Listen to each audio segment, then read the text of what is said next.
Welcome back to Keys to Product Creation Success.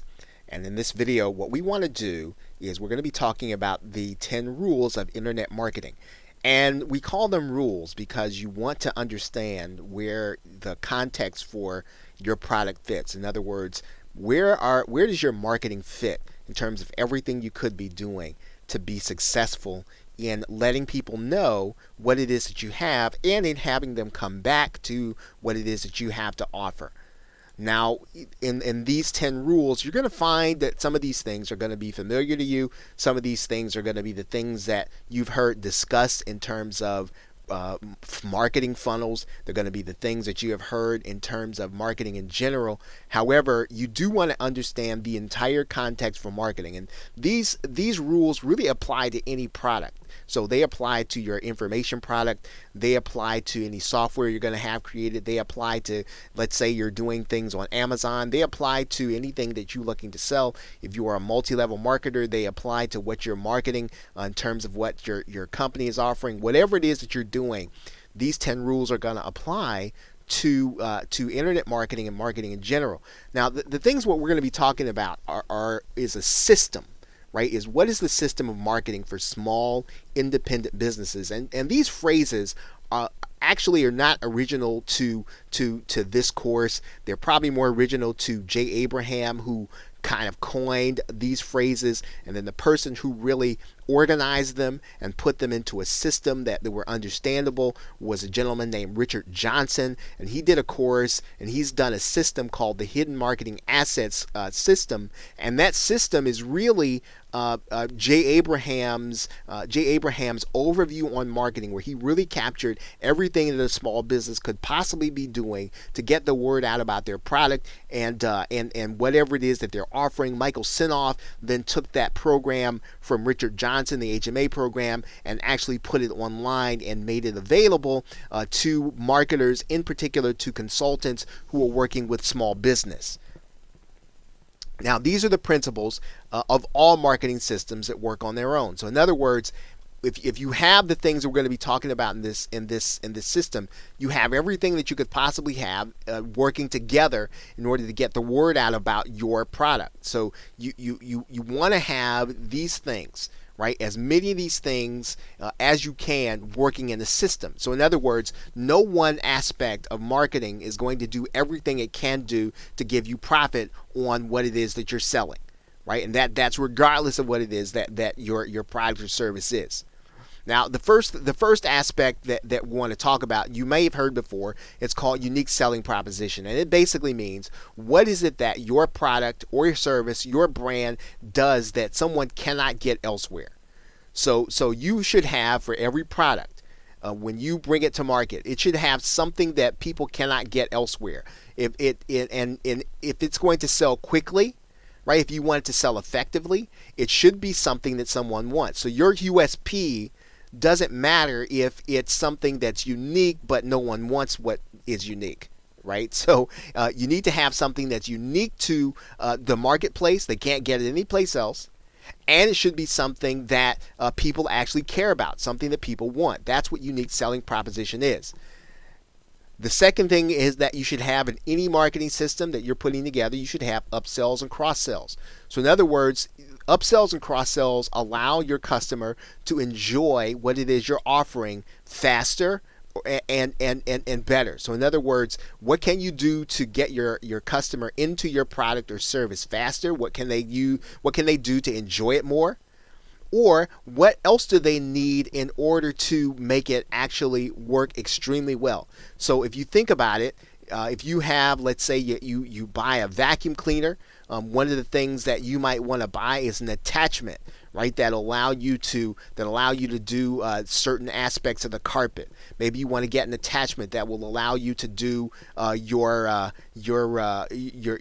upholstery or your living room furniture. So in other words, what can you sell across and what can you sell up. So what will help them to enjoy it more, and then what else can you sell to them that they might actually be able to do more with your product. So upsells and cross sells. You should always be able to have something that you can offer your customer at the point of sale. And that's what an upsell or cross sell is. So you are actually giving them the opportunity to buy something that will make them feel as if they're getting more value from their original purchase. Okay, the third rule of internet marketing is list building. So in other words, you should be capturing your customers' contact data so that you can contact them again. You've already heard that the money is in the list. You need to be able to have a way of contacting people so that you can offer them more, so that you can offer them, let's say, things that will give them more satisfaction and ultimately things that are going to make you more money. List building is very important because it allows you to build a relationship with your customers.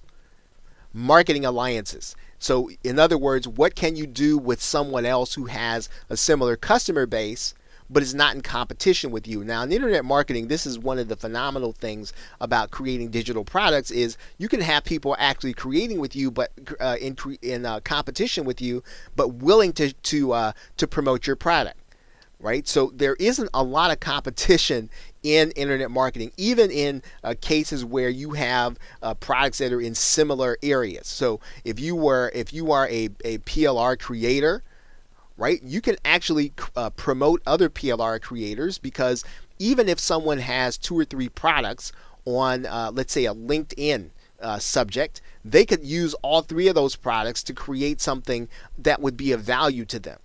Right, so in most cases in internet marketing, there isn't a lot of competition. So having alliances, having JVs to work with you to promote your product to their list is a great way for you to be able to expand your customer base and for you to be able to have more to sell to more people.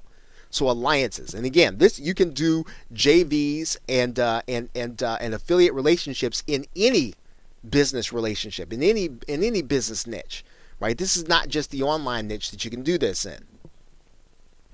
Paid advertising, right? That this is one way to scale your business. And in fact, it's very difficult to scale your business without doing some kind of paid advertising. So once you find out where your best conversions are and you have something that's working, it's time to start taking some of your profit and putting it into paid advertising so that you can actually buy more sales. Are you paying out money in advertising fees? Yes.